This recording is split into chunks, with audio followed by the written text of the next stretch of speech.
Antarctica and Atlantis are two words commonly used in the same phrase. It's not a mystery that many people firmly believe that Atlantis did, in fact, exist on Earth, and Antarctica might just be the right place where we should search for Atlantis. But while Plato was the first to write about the lost city continent of Atlantis, it's noteworthy to mention that many Native American legends are reminiscent of what Plato sustained in the distant past, reinforcing suspicion that Atlantis could have existed.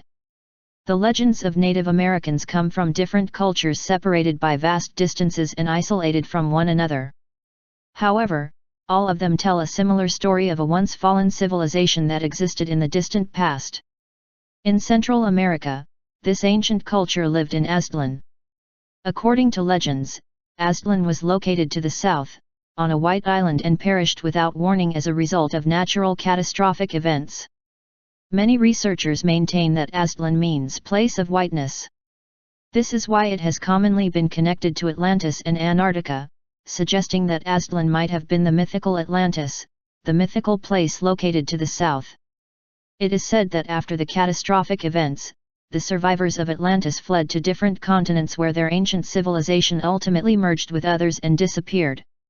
Skeptics will rush to discredit any theory linking Atlantis to Antarctica, mostly because Antarctica today is a completely inhospitable and frozen environment where civilizations could not flourish. However, in remote antiquity most of Antarctica was hospitable. Proof of that is a number is enigmatic and ancient maps that depict the continent of Antarctica free of ice. The most famous cartographical chart is without a doubt the famous Piri Reis map, drawn by an admiral who served in the navy of the ancient Ottoman Empire. Interestingly, the Piri Reis map was based on a number of even older maps which accurately trace the coastline of Antarctica without the layer of ice that covers it today.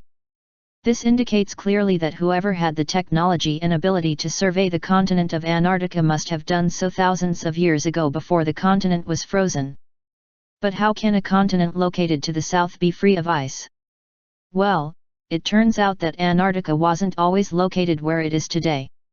In fact, in the distant past, the continent of Antarctica wasn't located at the South Pole, but instead somewhere between it and the equator of our planet. This means that Antarctica was located farther north and experienced a tropical or temperate climate, meaning that it was covered in forests, and inhabited by various ancient life forms. What does this mean? Well, given the little we know about the life on our planet in the distant past, it is likely that people might have lived on this now icy continent and developed as a society just like people did in Africa, Europe, and Asia. But how was this even possible? Thanks to a scientific theory called crustal displacement.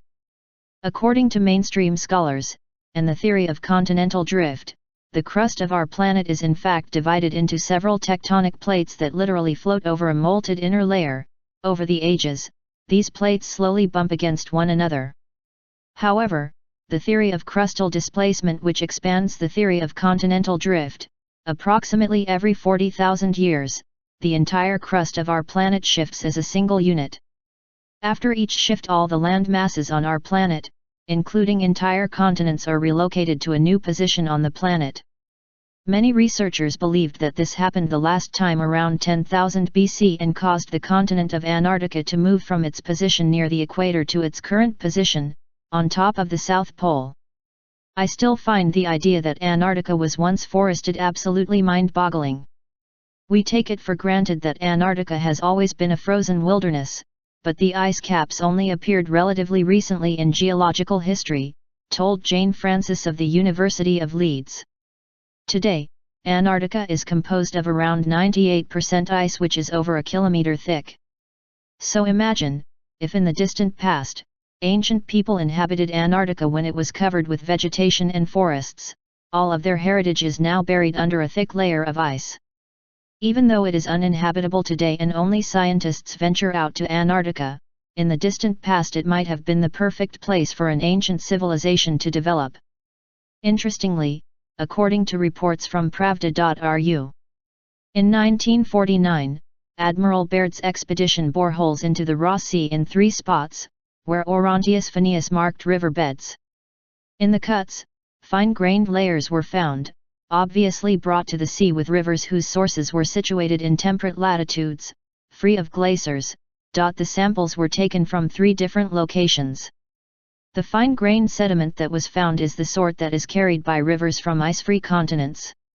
Also during the bird expedition of 1935, geologists made a rich discovery of fossils on the sides of Mount Weaver, which included leaf and stem impressions and fossilized wood. In 1952 they identified 2 species of a tree fern called Glossopteris, once common to southern continents, Africa, South America, and Australia. Core samples taken from the Ross Sea during the bird expedition of 1947 to 1948 shows glacial marine sediment from the present to 6,000 years ago. From 6,000 to 15,000 the sediment is fine-grained, suggests an absence of ice from the area. Then there is a zone fine-grained sediment from 30,000 to 40,000 years ago, again suggesting that the area was ice-free. From 40,000 to 133,550 years ago there are 2 zones of coarse and 2 zones of medium grain texture. While comparing the 3 samples, 2 of them show that the end of the temperate period and the beginning of the most recent glacial period started 6,000 years ago, and the third just 1,000 years after that. So Antarctica has had recent period of temperate climate. All of this points to the undeniable fact that sometime between the 4th and 12th millennium BC, there was an extremely advanced civilization on Earth, with great knowledge of navigation, cartography, and astronomy. Their technological advancements were way ahead of other cultures that would appear after them. This lost civilization, most definitely preceded our modern civilization by tens of thousands of years. And many people firmly believe that this civilization could have been Atlantis, and evidence of their existence will be found beneath the thick layers of ice that currently cover the continent of Antarctica.